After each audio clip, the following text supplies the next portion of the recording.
with Subhas Agam.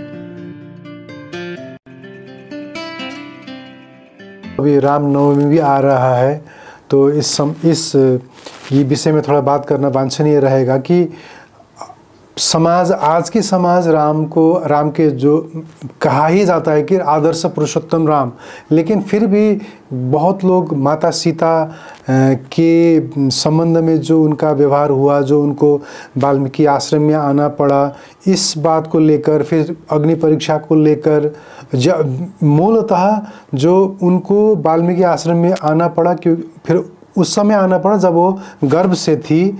उस समय एक कोई हमने यही सुनाई देता है कि गांव का कोई आदमी वो कह रहा था कि किसी उसकी श्रीमती से कुछ झगड़ा हो रहा था, वो कहीं गई हुई थी, आने में देर हुई, रात उसको वहीं बैठना पड़ा।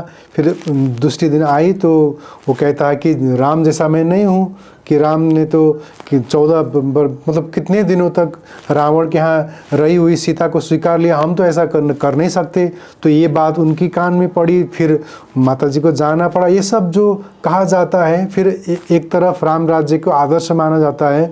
तो इस अवस्था में गर्भिणी माता जी को जो वहाँ पर पहुँचाना हुआ, तो यहाँ पर आदर्श का क्या हुआ, इसके संबंध में थोड़ा बताइए। एक चैप्टर ही है इस विषय पर, चूँकि मोस्ट कंट्रोवर्शियल एक कंटेक्स्ट है इन रिलेशन टू राम, इसको हमने दिया हुआ है। Women's status during Ram's period, उसी अच्छा। हाँ कहीं होगा उधर, जी होगा, देख लीजिएगा जी। हमने उसमें ग्रंथों से हर जगह से उसका दिया है कि ये क्या है पूरा ये एपिसोड, चैप्टर नंबर 12 में। हाँ, तो वो 12 में मैंने इसको बड़े विस्तार से डील किया है, क्योंकि अगर इसको हम नहीं वो करते हैं तो एक बहुत बड़ा वर्ग, खास करके ये जो देवियों का वर्ग है हमारा, महिलाओं का, ये तो हमेशा वो तमाम मिसगिविंग्स हैं, गलत फहमियाँ हैं, चूँकि सही तथ्य उनके सामने नहीं है, तो तमाम मिस इन्फॉर्मेशन लोग उस पर अपने तरीके से उस पर बनाते हैं कि राम ने सीता को क्यों निकाल दिया। ये पूरा किस्सा यूँ है कि जब राम उसको रावण को जीत करके आए, तो तीसरे दिन ये विभीषण राम के दरबार में पहुंचा। आज जैसे राजा बने तो तीसरे दिन उसने कहा कि सीता जी आपका दर्शन करना चाहती हैं, आना चाहती हैं, कुछ कहना चाहती हैं। तो उन्होंने कहा ठीक है। वो 3 दिन बाद का उन्होंने समय दिया कि उनको ले आया जाए इस तिथि को, इतने समय। ये बात जंगल की आग के तरीके फैल गई, क्योंकि 3 दिन हो गया था। पूरी अयोध्या की प्रजा इस बात की उसमें थी कि अरे सीता आई हैं, विभीषण उनको लेके आया था ना। जी। तो उन्होंने कहा कि भाई क्या कहेंगी, और जनता में जैसा वो था कि रावण के यहाँ उसकी कैप्टिविटी में, उसकी गिरफ्त में इतने दिनों तक रही हैं वहाँ उसकी कैद में, तो राम अब उनको स्वीकार करेंगे अपनी पत्नी के रूप में कि नहीं, क्या व्यवहार होगा, और सीता क्या बताएंगे कि किस तरीके का व्यवहार रावण ने कैद के दौरान उनके साथ किया। तो ये सब की उत्सुकता पूरी प्रजा में थी जी। जनता में उस समय अयोध्या की प्रजा में जो महिलाएं थीं, उनका एक वर्ग सीता की निर्दोषता पर भरोसा नहीं कर रहा था कि नहीं, इतने दिन तक वहाँ रही हैं, उसका कुछ पीरियड भी हमने लिखा है कितने दिन वहाँ रही। तो जनता का एक वर्ग ये कह रहा था कि नहीं, सीता पवित्र नहीं रह गई हैं उसके कैद में रहते हुए, राम को स्वीकार नहीं करना चाहिए, और अगर स्वीकार करते हैं राम तो अयोध्या के लिए बड़ा अशुभ होगा, और दैवी बहुत प्रकोप होंगे अयोध्या में। इस तरीके से किसी स्त्री को राजघराने में स्वीकार नहीं किया जाना चाहिए। एक गुप्तचरों के माध्यम से, जिसमें एक दुर्मुख था, वो सबसे रिलायबल मोस्ट ट्रस्टेड वो था, स्पाई था वो राम के समय का। अच्छा। तो वो सारी सूचनाएं कलेक्ट करके राम को लाया दिया कि ऐसे ऐसे जनता में आपके खिलाफ चल रहा है, कि अरे शासक तो हो गए हैं, ऐसे तो बहुत अच्छे हैं, राजा हो गए हैं, लेकिन ये जो लायक उसको बैठा लिए हैं सीता को, उसको त्याग कर देना चाहिए। और ये बात मुँह मुँह फैलते पूरी अयोध्या में बात हो गई थी। बहुत कम लोग ऐसे बचे थे स्त्री पुरुष में जो यह कहने को तैयार थे कि नहीं, सीता पवित्र है। तो इससे बहुत व्यतीत हुए श्री राम। कहे अगर लोगों ने ये धारणा बना ही लिया है तो चाहे सीता सफाई दें, चाहे हम दें, मानने वाले तो नहीं। हाँ, कोई नहीं मानेगा। और मैं ताज़ा ताज़ा शासक बना हूँ अपनी प्रजा का। हम अगर सीता को रखते हैं तो डे वन से ही जो है हमारी राज्य की प्रजा हमारे को डिस्ट्रस्ट कर लेगी। और वह प्रजा जो अपने शासक पर जिसको भरोसा नहीं होता है वो ठीक से न शासन चला सकता है, ना प्रजा उसको ठीक से शासन करने ही देगी। जब शासक और प्रजा में विश्वास का रिश्ता होता है, एक दूसरे पर भरोसा करते हैं, तब दोनों एक दूसरे को सहयोग करते हैं। विश्वास ही, ट्रस्ट ही वह आधार है जब प्रजा शासक को और शासक प्रजा पर भरोसा करता है। इसी ट्रस्ट से एक अच्छा शासन चलता है और यही लैकिंग था। तो राम ने मंत्रिपरिषद के सदस्यों से स्वयं वाल्मीकि जी से सबसे परामर्श लिया कि इसका क्या उपाय है।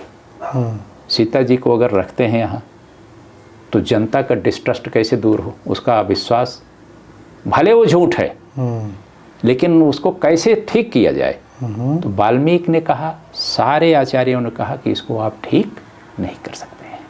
जनता ने जो धारणा बना लिया है वो बना लिया है। ऐसे आप देखिए कि एक सरकार अगर किसी के चित्त से एक बार जनता के चित्त से गिर जाती है तो बहुत सब झुनझुने बजाते हैं कि फिर से लोकप्रिय हो जाएं। वो लोकप्रिय नहीं हो पाते हैं, जाके इलेक्शन हार जाते हैं, क्योंकि जनता उनको डिस्ट्रस्ट कर चुकी है, डिसबिलीव कर चुकी है। राम के सामने एक शासक के रूप में बहुत गंभीर संकट खड़ा हो गया। इस पे निर्णय लेना कि सीता को रिटेन करें कि ना करें। तो राम कहे कि देखिए, अगर मैं एक आम व्यक्ति होता, अयोध्या का आम निवासी होता, तो मैं जनता की कोई परवाह न करता, मैं अपनी पत्नी को अपने साथ रखता। लेकिन मेरा वो रूप सेकेंडरी है, गौण है। मेरा प्राथमिक रूप अब क्या है, दायित्व क्या है, शासक का। और अयोध्या की जनता ने अगर अपने शासक को ही डिस्ट्रस्ट कर लिया, डिसबिलीव कर दिया, तो मैं विफल हो जाऊंगा, मेरी जनता का भी नुकसान होगा, अयोध्या का भी साम्राज्य का पतन हो जाएगा। इस कारण से मैं इस लोक लांछन का पात्र बनने को तैयार हूं, लेकिन जनता के विश्वास को मैं तोड़ूंगा नहीं। ये आप देखिए वाल्मीकि रामायण से हमारे इस श्लोक को मैंने इसमें कोट किया है, तमाम ग्रंथों से कोट किया है। राम ने ऐलान किया कि मुझे पता है कि सीता निष्पाप हैं, निष्कलंक हैं, निर्दोष हैं जी। जनता की धारणा गलत है, लेकिन एक शासक को बहुत बार अपनी जनता की गलत धारणा के साथ ही जाना पड़ेगा अगर वो गलत धारणा दूर नहीं की जा सकती तो उन्होंने कहा ये साम्राज्य का भी नाश हो जाएगा, अयोध्या का पतन हो जाएगा, क्योंकि जनता हम पे भरोसा नहीं करेगी। और फिर हम कैसे जनता को साथ लेकर के अयोध्या का भला करेंगे, वेलफेयर स्टेट का कंसेप्ट ही नष्ट हो जाएगा। तो मैं जानता हूं कि मेरा व्यक्तिगत जीवन बर्बाद होने जा रहा है, तबाह होने जा रहा है, लेकिन व्यक्तिगत जीवन यहाँ मेरा क्या मतलब रखता है। अगर एक शासक के रूप में मैं अच्छा शासन दे पाता हूँ तो मेरा प्राथमिक कर्तव्य तो ये है, व्यक्तिगत सुख और आनंद जीवन का भोगने के लिए मैं शासक बना हूँ क्या।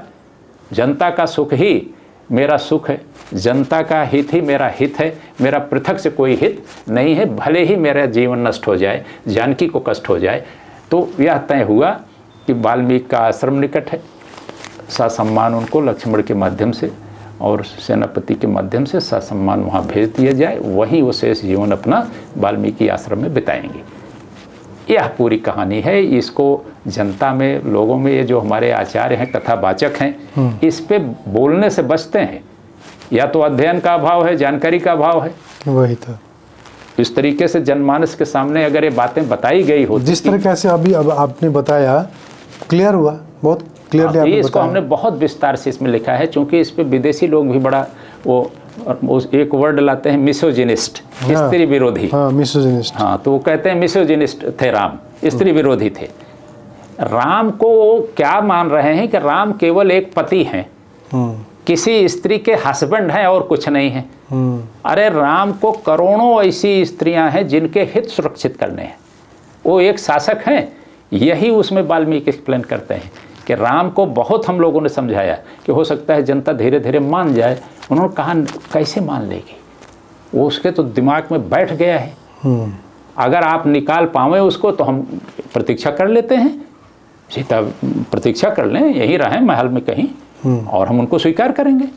अंत में यही ऋषि मुनि सब इस निष्कर्ष पर आए कि नहीं राजन, आप सही हैं, यू आर करेक्ट।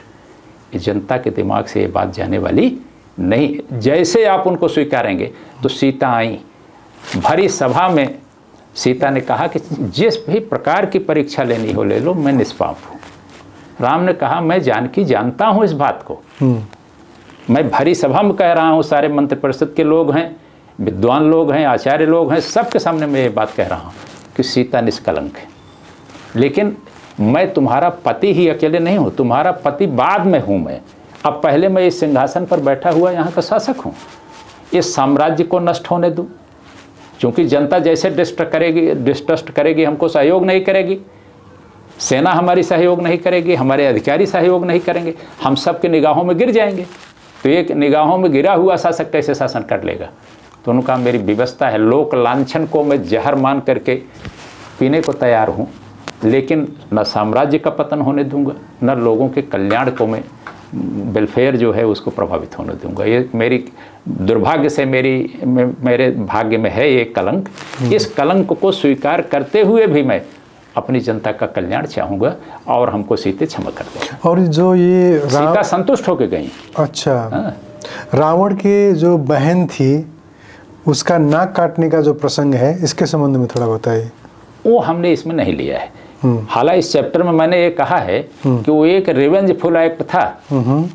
लक्ष्मण को ये निर्देश उन्होंने नहीं दिया था कि इसका नाक काट लो और इस तरीके से अंग भंग कर दो। वो लक्ष्मण के पार्ट पर वो थोड़ा ओवर रिएक्शन हो सकती है। जैसे किसी बच्चे ने किसी को ऐसे एक कंकड़ उठा के मार दिया बड़े व्यक्ति को, तो अब बड़े व्यक्ति का दायित्व तो है कि उसको उपेक्षा करके चला जाए, उस पर कुछ नहीं उसको बोलना चाहिए।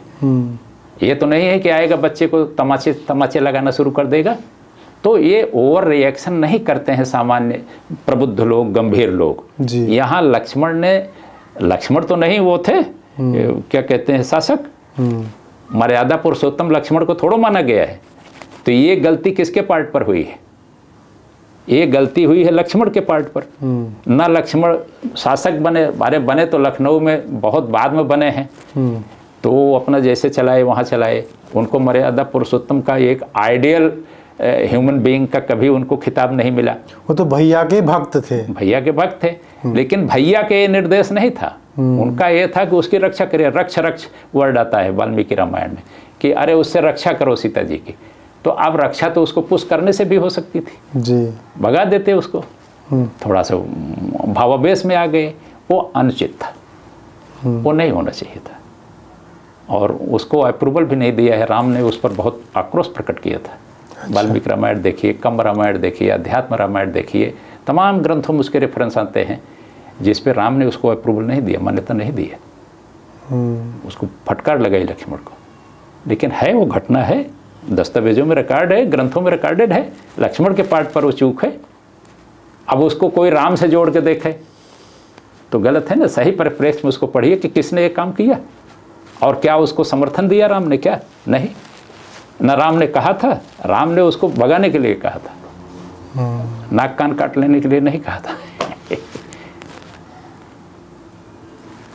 अच्छा, तो एजुकेशन सिस्टम के संबंध में बताइए। रामकालीन शिक्षा पद्धति जो थी रोजगार परक थी, ऑक्यूपेशन ओरिएंटेड थी। जिस व्यक्ति में जो प्रतिभा थी, सबको वेद नहीं पढ़ाया जाता था, दर्शन शास्त्र नहीं पढ़ाया जाता था। उसकी हॉबी जैसे आजकल है कि कोई जा रहा है मिलिट्री साइंस पढ़ने, तो कोई इकोनॉमिक्स पढ़ रहा है, तरह तरह के विषय हैं लोग पढ़ रहे हैं, ह्यूमैनिटीज साइंस है, वो सब थोड़ा वैज्ञानिक हो जा रहे हैं। हाँ। यही पद्धति उस समय थी। प्रतिभाओं का आकलन होता था, आश्रम पद्धति थी, गुरुकुल पद्धति थी। इसमें हर आदमी को जैसे वोकेशनल ट्रेनिंग, वोकेशनल एजुकेशन आश्रमों में नहीं दी जाती थी, उसके लिए घर ही, वही दुकान ही जो है वो पाठशाला हुआ करती थी। अपने माता पिता से ही सीखते थे। हाँ, चूंकि परंपरागत उत्तराधिकार में या परिवार में जो काम हो रहा है, मान लीजिए ग्रोसर है, उसका काम है ग्रोसरी के सामान बेचना और व्यापार करना, तो उसका बच्चा वही सीख रहा है, डेली ट्रेनिंग हो रही है पेरेंट के साथ उसकी। जैसे जैसे बड़ा हो जा रहा है उसी काम में हाथ बटा रहा है। वो एक दिन पेरेंट वगैरह नहीं है तो अपना संभाले हुए है। परिवार में आर्थिक संकट नहीं आया, रोजगार ढूंढने की कोई कंपल्सन नहीं, मजबूरी नहीं आई। तो ये वो समय थी और जिनमें योग्यता थी, प्रतिभा थी कि वो कोई नया ज्ञान सृजित कर सकते हैं, एडिशन इन नॉलेज कर सकते हैं, क्रिएशन ऑफ न्यू नॉलेज कर सकते हैं, वो जाते थे सीरियस उसके हायर, जिसको हमारे यहाँ आजकल डॉक्टरल डिग्रीज कहते हैं। ये सब आश्रमों गुरुकुलों में होता था, रिसर्च वर्क होता था। विभिन्न ब्रांचेज जितनी हैं, मेडिसिन से लेकर के स्पेस साइंस से लेकर सब में काम होता था। वहाँ उनको शिक्षा दी जाती थी।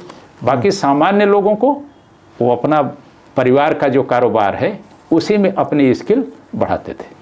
अब आजकल क्या है, ह्यूमैनिटीज़ में आप लाखों लाख बच्चों को आप बैचलर्स डिग्री दिए घूम रहे हैं। क्या करेंगे? ये हमारी पूरी बहुत सीरियसली डिफिशिएंट एंड डिफेक्टिव है। गांव-गांव में कॉलेजेस हैं, खाली ह्यूमैनिटीज़ ही पढ़ाते हैं। ह्यूमैनिटीज़ पढ़ा रहे हैं। आप कहीं खेत खलिहान में जाइए, हमारे उत्तर प्रदेश में खेतों खलिहानों में डिग्री कॉलेज खुले बटे, बीए की डिग्री बट रही। अरे कहाँ जाएगा बीए की डिग्री लेके? आज एक बार जो बैचलर हो जाता, बैचलर ऑफ आर्ट्स, फिर वो साधारण काम भी नहीं करता। वो सोचता है कहीं हम बैठें पंखे के नीचे और वाइट कॉलर लगा के। तो ऐसे तो नहीं होगा। कितने सरकारी अधिकारी कर्मचारी हो जाएंगे? सरकारें कोई कारखाना तो है नहीं कि रोजगार बांटने के लिए सीटें बनाई हैं, आओ आओ आओ सब कोई। सरकारों को बताना चाहिए कि सरकारों का काम रोजगार देना नहीं, खोजो अपनी प्रतिभा के अनुसार, अपनी रुचि के अनुसार जो खानदान में होता है उसको करो, सीखो वहीं से। आजीविका का स्रोत वहीं है तुम्हारे घर में, गाँव में हो वहीं पशु पालो, वहीं खेती करो, उसको अच्छे से बढ़ाओ आगे। कारपेंटरी के काम में जाओ, जो भी प्रतिभा है, जिस फील्ड में रुचि है जाओ उस फील्ड में। ये सरकारों को बताना पड़ेगा। अपनी जनता से झूठ बोलना सरकारें बंद करें। उनको साफ साफ बताना चाहिए कि रोज़गार हमारे बस में नहीं है। हम 2 करोड़ को दे देंगे तो 80 करोड़ इंतज़ार में खड़े हैं, कहाँ से हम पूरा कर देंगे? कहाँ हैं नौकरियाँ? किसी भी सरकारों में 10-20 लाख नौकरियाँ हैं कुल ना, और मांगने वाले करोड़ों की लाइन में लगे हुए हैं। तो ये इसको बताया जाना चाहिए और जनता भी, युवक भी इसको समझें। आज का यूथ भी इस बात को समझे कि सरकारों का काम नौकरी बांटना है ही नहीं। सरकारों के पास है कहाँ नौकरियाँ? लिमिटेड नौकरियाँ हैं। सारी रोज़गार तो मिल रहा है प्राइवेट सेक्टर में। अगर एक छोटा सा चाय पान का दुकान भी रखा है तो 1-2 हेल्पर तो लगाए हुए है। एक कोई समोसा बनाता है, पकौड़ी बनाता है और दिन भर काम रोड साइड में कुछ टिन उनके सेट डाल के कर रहा है, तो 2-4 को वो काम दे रहा है। एक टेलर है तो 2-4 सहयोगी रखा है। सब्जी विक्रेता है तो 1 आध आदमी साथ लगाए हुए है। ये चिकवा कसाई है, बकरी काटना है, पकड़ना है, वो भी 1 आध रखते हैं। नाई है, वो 2-4 सहयोगी रखता है। छोटे छोटे काम करने वाले। तो रोज़गार की स्थिति तो यही है कि economic self sufficiency is the answer to unemployment.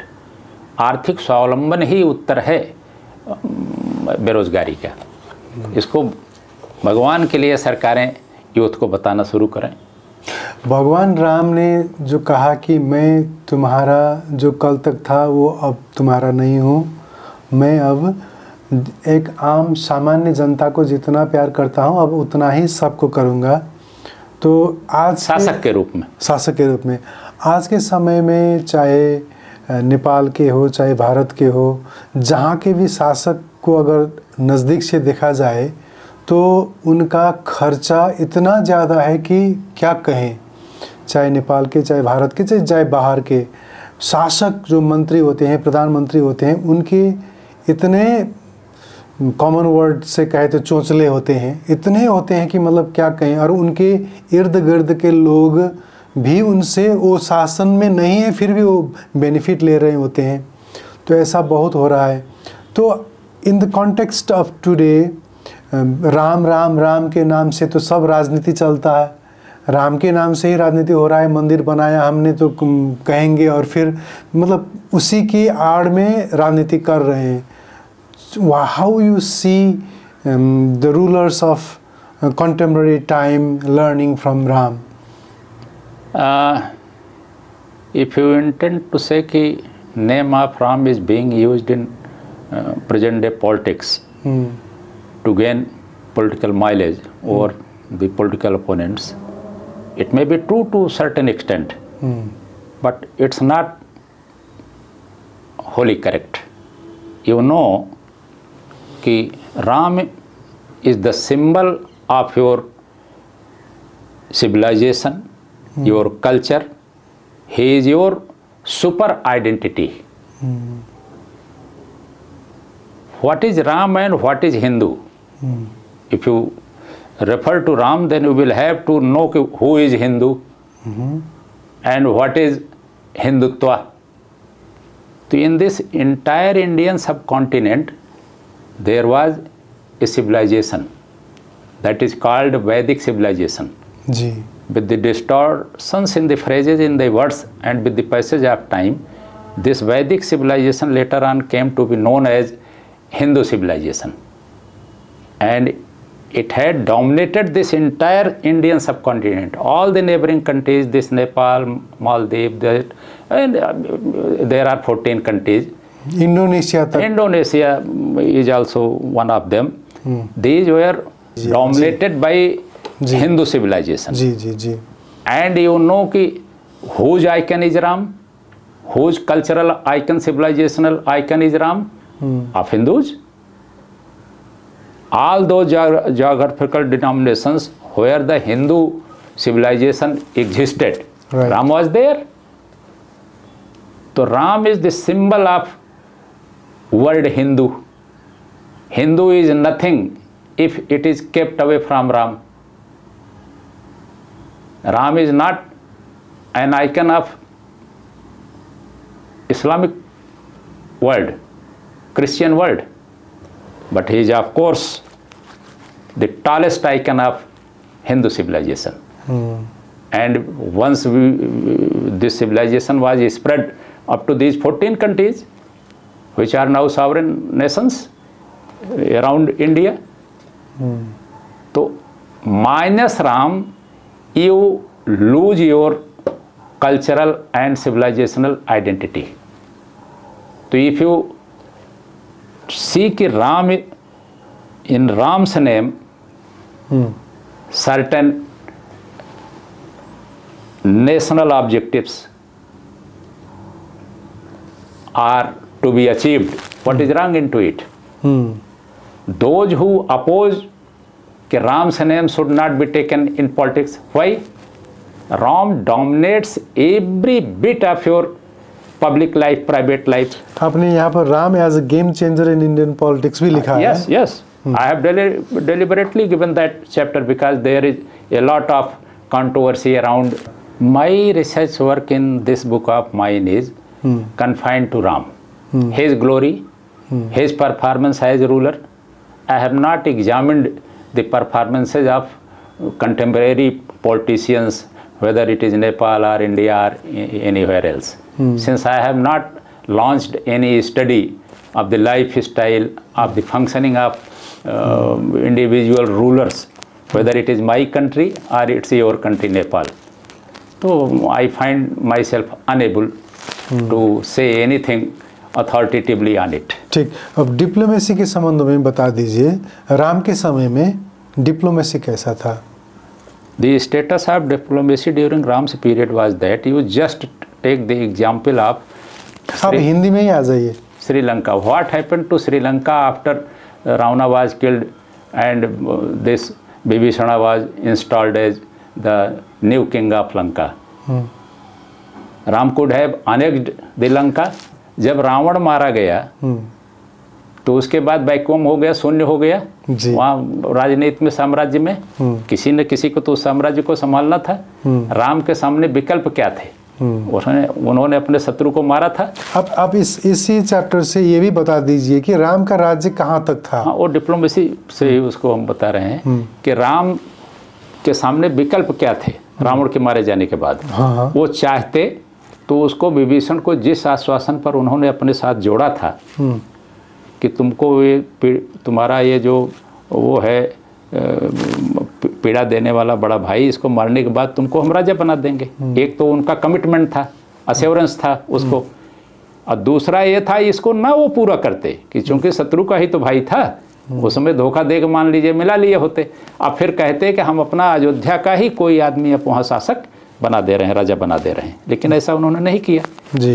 ये इंडिया आज तक यही कर रही है. ये हमारी भारत की पॉलिसी रही है कि हम किसी को अगर युद्ध में जीते भी हैं तो हमने उस भूभाग को अपने भारत में नहीं विलीन कर लिया, हम उन्हीं के बीच के किसी व्यक्ति को शासक बना दिए, क्योंकि वहाँ का वो ज़्यादा ऐसा हमने जो आपने कहा, ऐसा उदाहरण और भी है? अभी बताते हैं, अभी उसको कब हुआ है। विभीषण को उन्होंने वहाँ का राजा बना दिया जी, श्रीलंका का। हाँ। 1971 में इंडिया और पाकिस्तान का वार हुआ। हाँ। एक बहुत बड़ी टेरिटरी पाकिस्तान की इंडियन आर्मी ने जीत लिया, लेकिन बाद में इंडिया ने ही उसको लौटा दिया। क्यों लौटा दिया? क्योंकि हमारी ट्रेडिशन किसी की लैंड ऑक्यूपाई करना नहीं है। अगर आप परमानेंट पीस चाहते हैं नेबर्स के बीच, नेशंस के बीच, दो राष्ट्रों के बीच, दो साम्राज्य के बीच आप स्थायी अगर मित्र भाव और शांति चाहते हैं, दोनों राष्ट्रों का भला चाहते हैं, उन्नति चाहते हैं, तो आप किसी की ज़मीन मत छीनिए, किसी की टेरिटरी ना ग्रैब करिए। और ये पॉलिसी कितनी पुरानी है? सिंस राम सेज, राम चाहते तो उसको अनेक्ट कर लेते और वहाँ उसको बाली को मारे थे। राम चाहते तो सुग्रीव तो कमज़ोर था, अयोध्या से किसी को बुला लेते कि चलो तुमको राजा बना दे रहे हैं, नहीं, उसी को उन्होंने बैठने दिया। कभी भी पूरे राम के 11,000 साल के शासनकाल में कभी ऐसा नहीं आया। गंधर्वों ने एक बार कुछ उत्पात मचाया श्री राम के जाने के बाद। अच्छा। भरत के पीरियड में तो भरत का पुत्र गया था, उनको मारा है गंधर्वों को। आज का जो अफगानिस्तान वगैरह के एरिया है, यही गंधर्व राज्य हुआ करता था, वही जो कांधार, हाँ यही सब, हाँ गंधर्वों को मारा, उनकी सेना को पराजित किया। और अयोध्या के कुछ लोगों ने परामर्श दिया कि आप उनको बैठा दीजिए अयोध्या वालों को यहाँ शासन करने के लिए, गंधर्व लोग बहुत दुष्ट हैं, फिर वो करेंगे। कहें नहीं, इनको सेल्फ रूल हम करने देंगे, हमको क्या मतलब है, लैंड इनकी है। एक अत्याचारी शासक था, यहाँ की जनता ने हमको चाहा, हम आए उनकी रक्षा में, उनका जेनोसाइड हो रहा था, नरसंहार हो रहा था, उनको हमने बचाया उनको अत्याचारियों से। लेकिन अब इन्हीं के बीच से कोई वहाँ शासक होगा, हम इसको वहाँ का प्रोटेक्ट्रेट एम्पायर नहीं बनाएंगे, संरक्षित राज्य राष्ट्र नहीं बनाएंगे कि वो उसकी सारी सत्ता, सारी नीतियों का निर्माण हम करें, नियंत्रण करें। हमारे जिसको कहते हैं गुलाम, जो मुग़ल पीरियड में हुआ, जजिया कर दे और तब राज करो, नहीं तो जीने नहीं देंगे। तो ऐसा नहीं हुआ कभी भी। भारत की आज की जो नीति है ये प्राचीन राम के समय से आती है। कभी भी दूसरे देशों को पराजित तो किया उन्होंने, वहाँ के अत्याचारी शासक को मारा, लेकिन उसका राज्य कभी अपने में विलीन नहीं किया। उसको वहीं के लोगों को सौंप दिया कि लो अपना सेल्फ रूल जिसको कहते हैं, अपना स्वतः का अपना शासन करो, हम यहाँ तुम्हारे पे शासन करने नहीं आ रहे हैं। तो ये कंसेप्ट है, डिप्लोमेटिक एक वो था। और राम के समय में तो इतना चारों तरफ से अयोध्या सुरक्षित थी, कोई चैलेंजर नहीं था। कभी किसी ने हिम्मत नहीं किया पूरे राम के शासनकाल में। वो स्टेट कितना बड़ा था, कहाँ तक था, ऐसा कुछ अब उसका रिकॉर्ड मिलेगा? बहुत उसका एग्जैक्ट तो नहीं मिलता। उसका ये माना जाता है कि जहाँ तक हिंदू सभ्यता है, 14 राष्ट्र जिसमें इंडोनेशिया वगैरह आप बता रहे हैं ना, आज का ईरान, इराक जो है, यहाँ, हाँ ये जो गुप्ता डायनेस्टी थी 450 BC तक, ये सब थे ईरान इराक इसी में, जिसको अखंड भारत कहा जाता है। अच्छा। अनडिवाइडेड ग्रेटर भारत, इसके अंश हुआ करते थे। गुप्ता डायनेस्टी जब कमज़ोर हुई तो सबसे पहले ईरान इराक वाला, उस समय फारस देश कहलाता था ये, वो अलग हुए। फिर इंडोनेशिया उधर अलग हो गया, फिर तो अलग होते होते भारत ही डिवाइड हो गया 47 में। तो आजकल का तो जान लीजिए सब अलग अलग 14 उसमें स्वतंत्र राष्ट्र हो गए हैं। पहले तो नेपाल से ही सब उसी में थे, भारत के ही अंश थे। लेकिन कभी भी यह नहीं, भारत की पॉलिसी जो भी आती है, कॉन्स्टिट्यूशन में जो प्रोविजंस आए, जो वहाँ की गवर्नेंस की, गवर्नमेंट की जो पॉलिसीज रही है, फॉरेन पॉलिसी, उसमें कहीं न कहीं राम पीरियड का इम्पैक्ट है, पॉलिसी इम्पैक्ट है। क्योंकि राम ने किसी की ज़मीन कभी अनेक्ट नहीं करी अपने साथ, अपने साम्राज्य के साथ। वो पॉलिसी आज भी इंडिया की है। बेसिक ह्यूमन राइट्स के संबंध में आपने क्या कहा है? उसमें हमने एक चैप्टर दिया हुआ है कि क्या स्टेटस था। आज की दुनिया में मानवाधिकारों की बड़ी चर्चा होती है। वही तो, ये मानवाधिकार क्या है? पहले तो यह पता चले कि क्या है मानव के अधिकार, जानवरों के अधिकार क्या है, हम कैसे जानवरों से पृथक हैं। तो मानवाधिकार ये है कि एक ऐसी प्रिविलेज है, एक ऐसा ये विशेषाधिकार है, विशिष्ट स्थिति है, जहाँ जो कुछ भी डिविनिटी का दिया हुआ आपके अंदर वर्चूज है उसको आप एक्सप्लोर कर सकें। हाँ, उस एक्सप्लोरेशन के प्रोसेस में ये ना हो कि आप दूसरों के राइट्स को, उसकी प्रिविलेज को आप कहीं हर्ट करें, हार्म करें। तो ये हमारे यहाँ है कि मानवाधिकार का कंसेप्ट हमारे यहाँ यही है कि भाई जीवन को समग्रता में जीना बिना किसी को क्षत पहुँचाए हुए, यही मानवाधिकार है। हम तब अपने इस विशिष्ट अधिकार को, मनुष्य होने के नाते अधिकार हमको है। मानवाधिकार कोई संविधान नहीं देता, सरकार नहीं देती है, संसद नहीं देती है। मानवाधिकार एक ऐसा अधिकार है जो जन्म से लेके पैदा होता है human being. A human being is born with all human rights.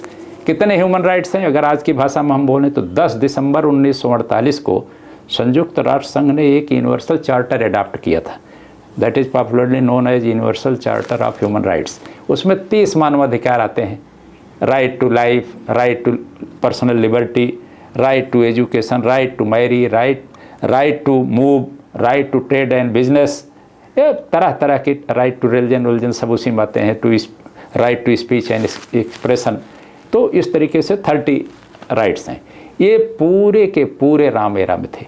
आप सोचिए, राम के समय में सीता जी का एग्जाइल होता है, किस आधार पर हुआ? पीपुल्स परसेप्शन पर। एक रॉन्ग परसेप्शन पीपुल ने बना लिया, धारणा बना लिया, और स्टेट एम्पायर असमर्थ था, शासक असमर्थ था उस फॉल्स परसेप्शन को डिस्पेल करने में। अंत में झुकना पड़ा। जन भावना के सामने झुकने वाला प्रथम लोकतांत्रिक शासक मानव जाति के इतिहास के राम है। भले ही वो परसेप्शन फॉल्स था, लेकिन कितना पीपुल्स के परसेप्शन को, ओपिनियन को महत्व देने वाला शासक। क्योंकि आप अकेले अपना परसेप्शन बना के बैठे रहोगे, अब उसका क्या मतलब है? लोग अगर गलत सही ही कोई धारणा बना लिए हैं तो शासक अकेले उसको कैसे समाप्त कर लेगा? तो ये सब है क्या कि जो भी था राम के समय में, लोगों को किसी भी प्रकार से न स्टेट से खतरा था, न स्टेट के जितने इंस्टीट्यूशंस थे, इंस्ट्रूमेंटलिटीज़ थी, उनसे खतरा था। सारे संस्थान जो है केवल और केवल वेलफेयर ओरिएंटेड थे। तो जब किसी के अधिकारों का हनन ही नहीं हो रहा है, कुछ नहीं हो रहा है, तो न कोर्ट थी न मुकदमा था। राम ने पूरे जीवन में केवल 2 मुकदमे सुने। अच्छा, ग्रीवांस रिड्यूसल मैकेनिज्म की ज़रूरत कहाँ है जब सब नर वो है कि स्वधर्म श्रुति नीति, ये था कि अपने अपने काम में लोग लगे रहते थे, कोई आदमी फालतू नहीं था, सबके पास रोजी रोजगार कुछ न कुछ करने का जरिया था, और सब लॉ अबाइडिंग थे, रूल अबाइडिंग थे। तो एक कुत्ते का एक मुकदमा एक बार आया था, राम की कोर्ट में गया था, एक ब्राह्मण ने मार दिया था, उसका सर फट गया था, और एक बार कुछ और लोग गए थे। राम के समय में जब किसी के अधिकारों का हनन ही नहीं होता था, कोई किसी की संपत्ति छीनता ही नहीं था, घरों में ताले ही नहीं लगते थे, लोग अभावग्रस्त थे ही नहीं, तो चोरी बेईमानी जैसे कंसेप्ट कहाँ से विकसित होंगे? ये तो अभावों की देन है। लालच, ग्रीड थी ही नहीं, क्योंकि एक स्पिरिचुअल सोसाइटी थी। जो स्पिरिचुअल वैल्यूज हैं, जब उससे लोग इनलाइटेंड होते हैं, गाइडेड होते हैं, तो फिर ग्रीड वहाँ ख़त्म हो जाती है। और अगर यह नहीं है तो चाहे जितनी प्रॉस्पेरिटी हो और ग्रीड है, स्पिरिचुअलिटी उसी मात्रा में वहाँ कम होगी जिस मात्रा में वहाँ ग्रीड होगी, लस्ट होगी, टेम्पटेशन होगा वर्ल्ड का। तो इसलिए राम के समय में एक बहुत हाईली स्पिरिचुअल सोसाइटी थी, जो लाइफ के ऑब्जेक्ट को, पर्पस को जानती थी, जो डिविनिटी को जानती थी, जो डेस्टिनी एंड डिविनिटी में बिलीव करके चलती थी। और जो ईशावास्योपनिषद वगैरह में सिद्धांत आता है, तेन त्यक्तेन भुंजी था माँ गृधा कस्य शुद्धनम। अरे भाई, धन दौलत मनुष्यों किसका हुआ है, उतना ही संग्रह करो जितने से तुम्हारी आवश्यकता पूरी हो जाए। तो वेदों के इस सिद्धांत से पूरी तरह अनुप्राणित, गाइडेड, इनलाइटेंड, मोटिवेटेड एक कम्युनिटी रहती थी राम के समय में। इसलिए न कोर्ट, न कचहरी, न आरक्षी, न पुलिस, न कुछ की कोई ज़रूरत नहीं थी। अच्छा, राम राज्य वैसे तो संपन्न था, लेकिन उसी के साथ में जब रावण का राज्य का भी बात आता है तो कहते हैं कि सोने का लंका था, लंका तो सोने का ही बना हुआ था। तो कंपैरेटिवली देखा जाए तो राम राज्य से संपन्न रावण का राज्य दिखाई देता है। देखिए ये सब चीज़ें जो आती हैं ये ग्रंथों में बहुत पोइटिक वर्क भी है ना। कुछ चीज़ों में जैसे हम वाल्मीकि को भी लें, कंटेम्परेरी टू राम थे, समकालीन थे जी। बाद के लोग तो राम के समकालीन नहीं थे। बाद के लोगों ने तो कवि लोग हैं ना, तुलसीदास जी कवि हैं, दूसरे लोग कवि हैं, तो कवि की एक कल्पना होती है। एक कहावत है हिंदी में कि जहाँ न पहुँचे रवि, जहाँ ना पहुँचे वहाँ पहुँचे कवि। और हाइपरबोल जो होता है वो क्या उसको हिंदी में आप कहेंगे? एग्जैजरेशन, मतलब हाँ, एग्जैगरेट करना नहीं, उसका एक अलंकार है एक। तो हाइपरबोल जो है वो उसको हिंदी में कुछ कहते हैं। तो एक कवियों की शैली है कहने की। अलंकार प्रयोग करेंगे, अतिशयोक्त अलंकार ऐसे कुछ उसका नाम है। तो बड़ा चढ़ा के कहना है। अगर हम यही मान लें कि पूरी उसकी ईंटे की और पत्थर की नहीं बनी थी सीमेंट और लोहा रहा होगा तो लोहे की उसका श्रीलंका, तो फिर अगर उन माइथोलॉजिकल स्टोरीज में आप जाइए, पौराणिक कहानियों में, तो किसको लूटा था रावण? कुबेर का खजाना लूट लाया था। अब कुबेर जो है वो माने जाते थे god of riches and wealth. तो सारा धन दौलत किसके पास था? सोना चांदी संसार का, इस ब्रह्मांड का। हमारे जो कुबेर हिंदू विश्वास में जो कुबेर हैं धन संपत्ति के देवता, उन्हीं को लूट लिया था उसने, लाइक उनको गुलाम बना के रखे हुए था। तो सोने का क्या, उसको और बढ़िया आजकल वो क्या सोने से टंगस्टन का बनवाना था पूरी दीवार और पूरा महल, इसका हीरे उरे का बनवाता, सोना तो फिर भी सस्ता है। तो रावण कहीं न कहीं इस मामले में उससे चूक तो हुई है कि जब सारा दुनिया का हीरा जवाहरात जो भी कॉस्टलीस्ट जो वो थे मेटल्स थी, वो सब के मालिक वही थे, गार्ड वही थे, और उन्हीं को ला के अपने उसमें कैद खाने में रखे हुए था, लूट लाया था उनका खजाना, तो और महंगा महल बना सकता था। तो ये क्या है इसमें, एक जैसे भी है इसको इसी रूप में जनता जानती है। अच्छा, जैसे राम जब थे, आज के समय में हम राम को भगवान के रूप में देखते हैं, राम का नाम जपते हैं, उपासना करते हैं, ये सब करते हैं। राम के समय में ज़्यादातर लोग तो दिखाई देता है कि शिव का उपासना करते थे, फिर भी स्पिरिचुअल प्रैक्टिस के तौर से क्या क्या हुआ करता था? देखिए, इनकॉर्नेशन थ्योरी और स्पिरिचुअल थ्योरी, मेटाफिजिक्स, ये दोनों दो पोल्स हैं।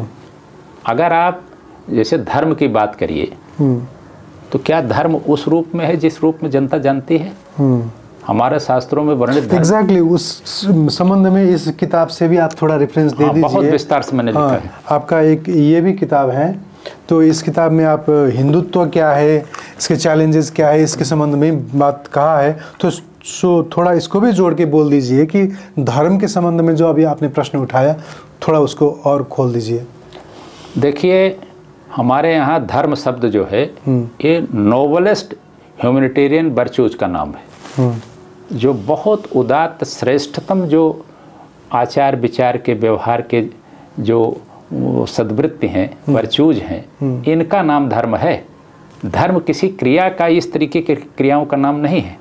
किसी गरीब की, किसी दुखी जीव की, केवल मनुष्य तक नहीं, किसी भी दुखी पीड़ित ज़रूरतमंद जीव की सहायता कर देना, सेवा कर देना, ये हमारे यहाँ धर्म है।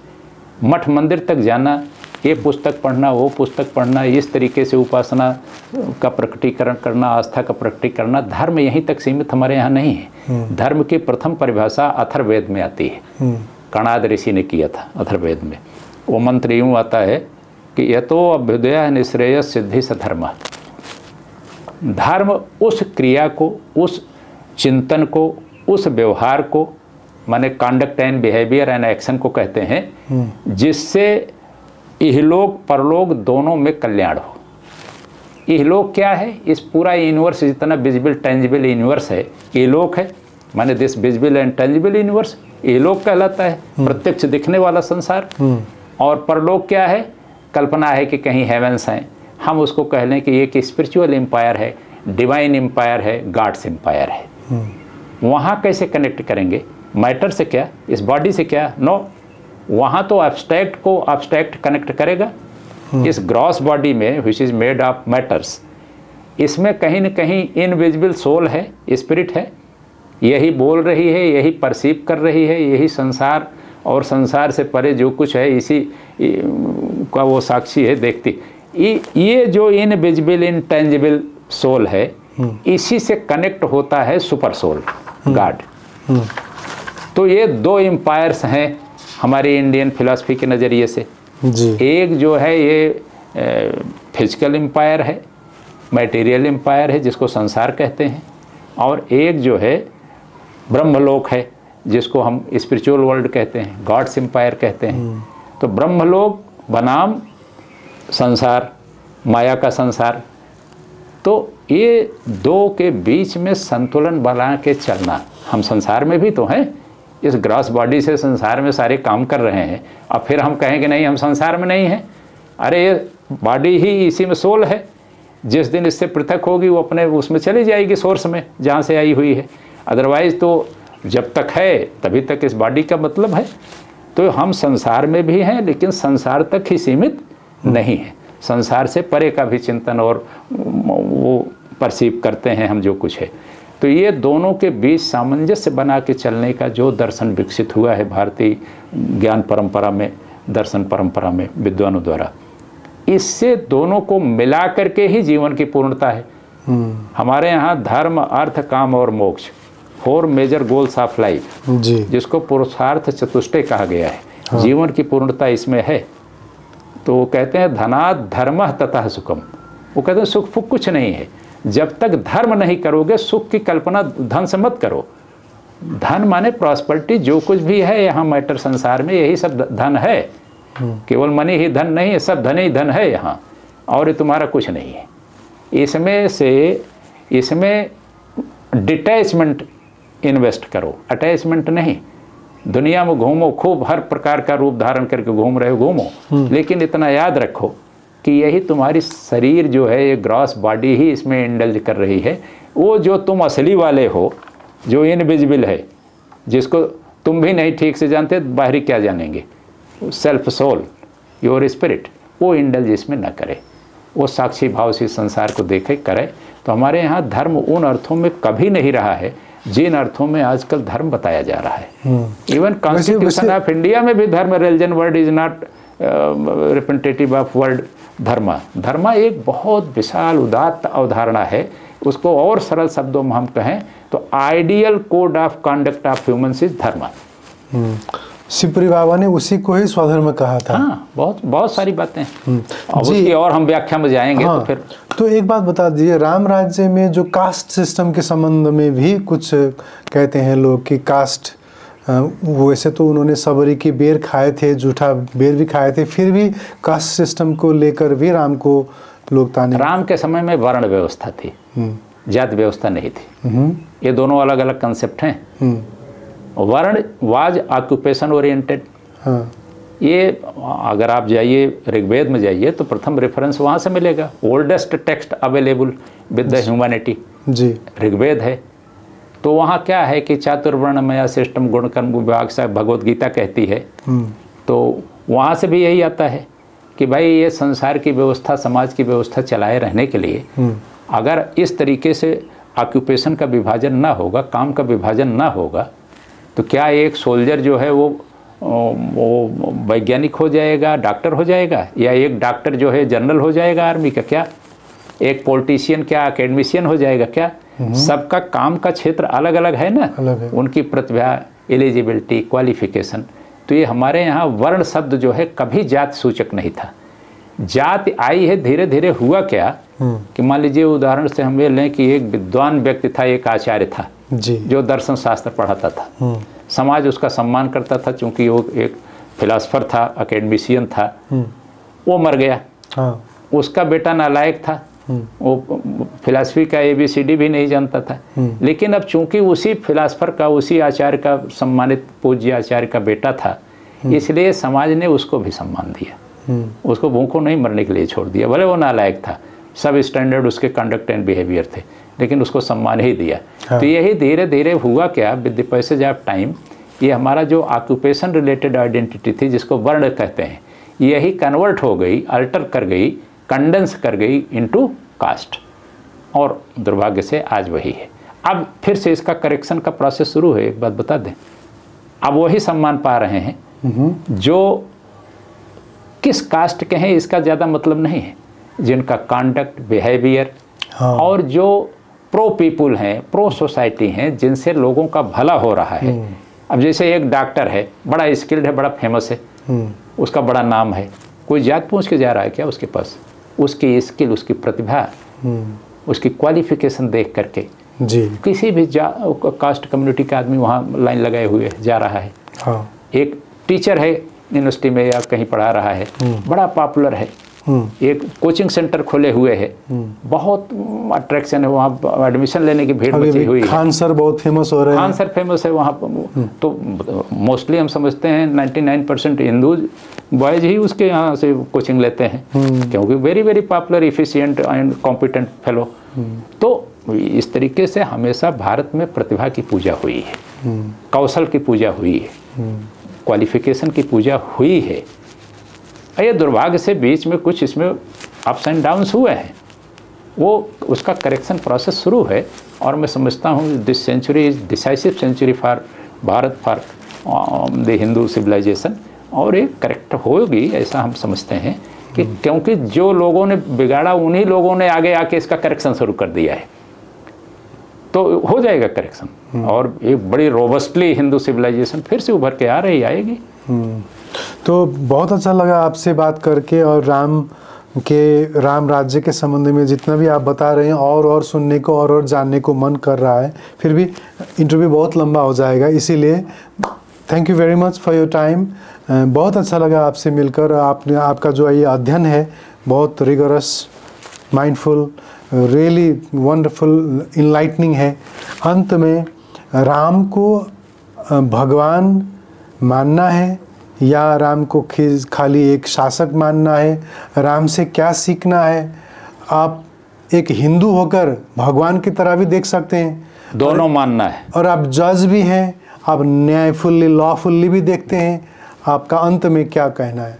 राम के दो रूप हैं, हिंदू सभ्यता के आराध्य देव हैं, प्रणम्य है, वंदनीय है, प्रातः प्रणम्य है, वंदनीय है, वो हमारे भगवान हैं। ये हमारी सांस्कृतिक और धार्मिक आस्था है। राम का दूसरा रूप शासक का है। दुर्भाग्य से तमाम कथाकारों ने राम के केवल देव स्वरूप को जनमानस के सामने रखा। राम के शासक के रूप में उनकी क्या विशेषताएं थी, उदात्तता थी, उसको नहीं, उसको बहुत कम रखा गया है। हाँ। और ख़ास करके दुनिया को बहुत कम मालूम है कि राम की एक शासक के रूप में नोबेलिटीज़ क्या थी। मैंने उस उपेक्षित पक्ष को लिया है। और क्यों अंग्रेजी में पुस्तक आई? क्योंकि श्री राम का मंदिर अयोध्या में बन गया, अब यूरोप भी आएगा, अमेरिका भी आएगा, दुनिया भर के लोग आएंगे। हाँ। तो ना वो संस्कृत भाषा जानते हैं, ना वो हिंदी जानते हैं।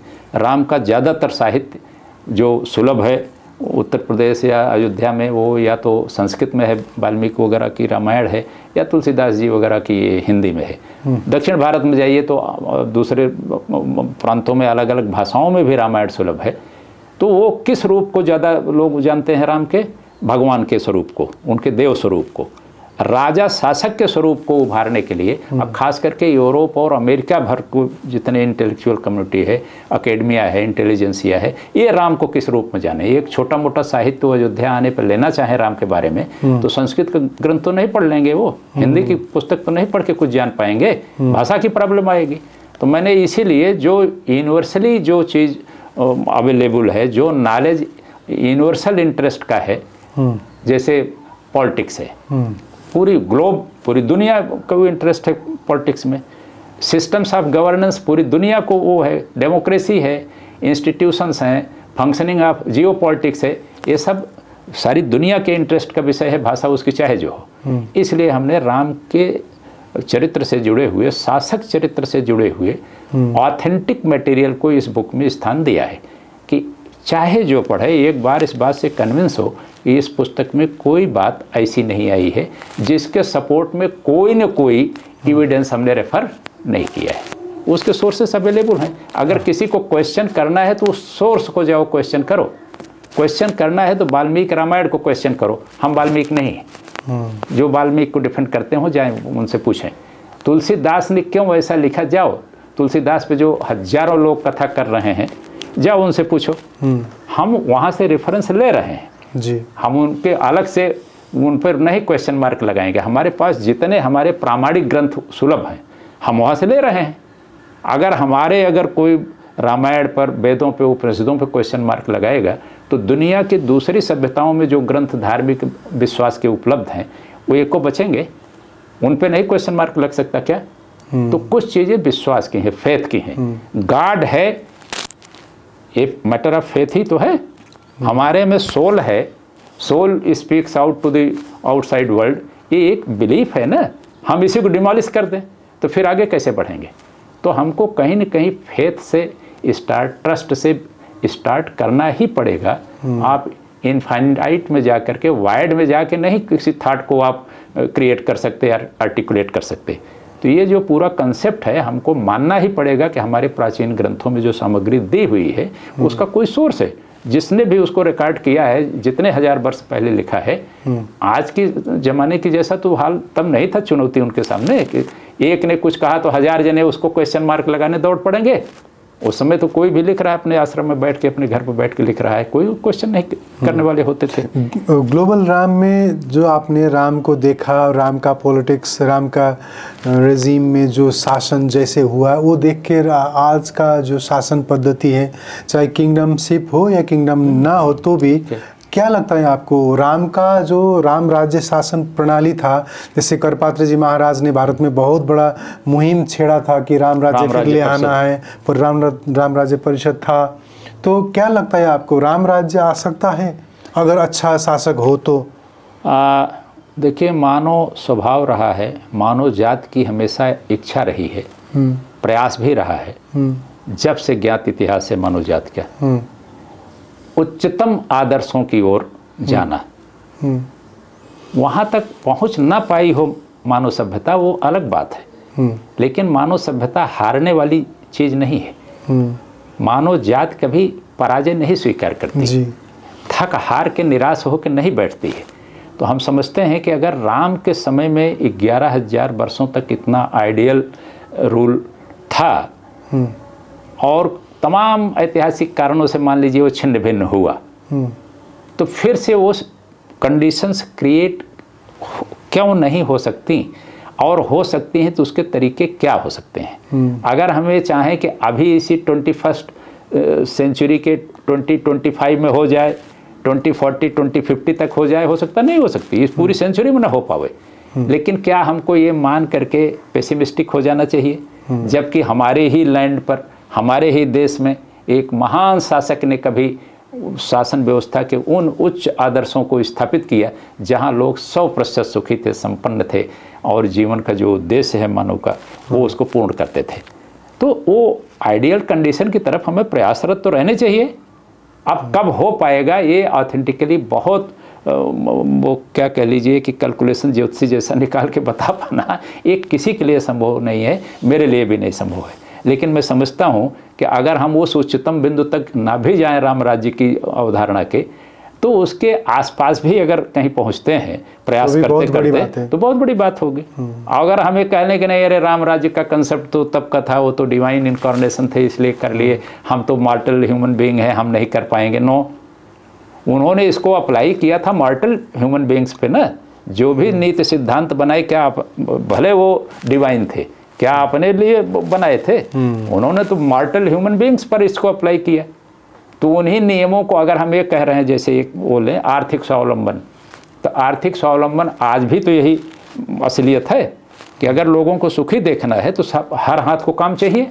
हर हाथ को काम सरकार की नौकरियां थोड़ी हैं, हजारों अनंत प्रकार के काम हैं। हर हाथ को काम पकड़ाओ जिसमें उसमें योग्यता है, प्रतिभा है। क्यों यूनिवर्सिटीज़ में सबको तुम डॉक्टरेट डिग्री बांटना चाहते हो? इतनी यूनिवर्सिटीज़ खोल के क्या करोगे तुम? ग्रेजुएट पोस्ट ग्रेजुएट बना बना के डॉक्टरेट डिग्री दे करके कोई नया नॉलेज वहाँ क्रिएट हो रहा है क्या? डॉक्टरेट डिग्री से जो ऑलरेडी अवेलेबल नॉलेज है उसी को पैरेटिंग कर रहा है, यहाँ से उठा के वहाँ रख दे रहा, तो कंप्यूटर भी रख दे रहा है। बिल्कुल। तो इसलिए मेरा कहना है कि राम राज्य में बहुत हमारी आज की सभ्यता की तमाम दुश्वारियों की, कठिनाइयों की सल्यूशन राम राज्य में अवेलेबल है। दुनिया भर के शासक इस पे विचार करें और देखें कि उनकी आज की परिस्थितियों में कितना वो कर पा रहे हैं। एक बार भी नहीं हो पाएगा, एक एक स्टेप बाय स्टेप चलिए। ऑनेस्टी, इंटीग्रिटी आवे पहले हमारी प्रणाली में, सबसे पहले तो वही है, भाई भतीजा बात खत्म हो, ईमानदारी आवे, निष्ठा आवे, जनसेवा का जो भाव है वो आवे। राम के चरित्र से सीखने की ज़रूरत है शासकों को। तो जब स्वच्छता आएगी राजनीति में, राजनेताओं का जब चित्त उस तरीके से शुद्ध हो, प्रो पीपुल हो जाए, जैसे राम थे, घर परिवार सबको उन्होंने भगाया एक शासक के रूप में, किसी की परवाह नहीं किया कि कौन हमसे प्रसन्न रहेगा कौन अप्रसन्न रहेगा। मैंने वो श्लोक कोट किया, बहुभूत क्या। तो ये क्या हमारे शासकों में ऐसा है क्या? देखने को तो नहीं मिलता। हमारी कल्पना है, हमारी अभिलाषा है, ऐसे करोड़ों लोगों की अभिलाषा होगी कि उनके शासकों में ये चरित्र आवे। जैसे जैसे हमारे शासकों के चरित्र श्रेष्ठ होंगे, और होंगे, मैं समझ रहा हूँ, इस सेंचुरी में ना हो, आगे जाए के हो, लेकिन होना है एक न एक दिन। इस तरीके से चलता उलता नहीं है कोई समाज, कोई व्यवस्था। लोग सुधरते हैं, ये ह्यूमन का नेचर है कि वो सुधरता है, अपेक्ष पर जाके फिर पीछे आता है, फिर प्रयास करके आगे बढ़ता है। तो हम पेसिमिस्टिक नहीं हैं, क्वाइट ऑप्टिमिस्टिक, ये होगा और आगे सुधार होगा। Thank you very much for your time, आपके समय के लिए, और इतने अच्छे अच्छे किताब जो आने वाली पीढ़ी के लिए आपने जो क्रिएशन किए हैं, थैंक यू वेरी मच। आप चैनल चलाते हैं तो हम आपको इसको गिफ्ट कर रहे हैं, आप रखिए अपने पास। Thank you very much. और लोगों का कुछ भलाओ, अमेजन पर तो अवेलेबल है, आपने बता ही दिया। जी जी जी, I will take the photo and keep the photo also in the videos here here. हवस् त, थ्याङ्क यू भेरी मच। हवस् दर्शकवृन्द, कार्यक्रमबाट बिदा हुन्छौँ, नमस्कार।